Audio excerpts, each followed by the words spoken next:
दोस्तों आपने साद रिजवी का नाम सुना होगा, तहरीक लब्बैक के जो सरबराह हैं जनाब, उनसे बड़ा उनका मैं इंटरव्यू सुन रहा था कि वो प्रेस कॉन्फ्रेंस कर रहे थे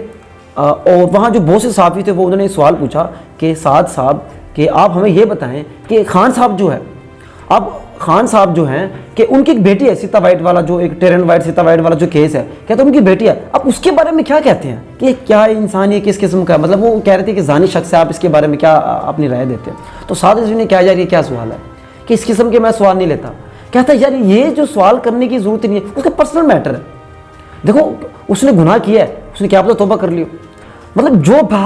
जो बात हम पीटीआई वाले कर रहे थे ये बात उन्हें साद रिजवी साहब ने की है और मुझे बड़ा अच्छा लगा। मैंने कहा बेशक माना कि उसमें बड़ी जो है ना उनके अंदर इंतहा पसंदी है, शिद्दत पसंदी ज़्यादा है, लेकिन ये बात मुझे उनकी बड़ी अच्छी लगी कि भाई अब उनका पर्सनल मैटर था, क्या उन्होंने माफ़ी मांग ली होगी, और कहते हैं इस चीज़ को सियासत में होना नहीं चाहिए, उनके जो पर्सनल जो मैटर्स हैं उनको सियासत में होना भी नहीं चाहिए। तो खैर दोस्तों एक मैसेज था उन दोस्तों के लिए जो ख़ास तौर पर तहरीक लब्बैक के चाहने वाले थे, उनको सपोर्ट करने वाले हैं और बड़े उनके डाई हार्ड जो है ना किस्म के शिद्दत पसंद किस्म के उनके फॉलोअर्स हैं। भाई ज़रा ये देखें आपका लीडर क्या कह रहा है और आपकी सोच क्या,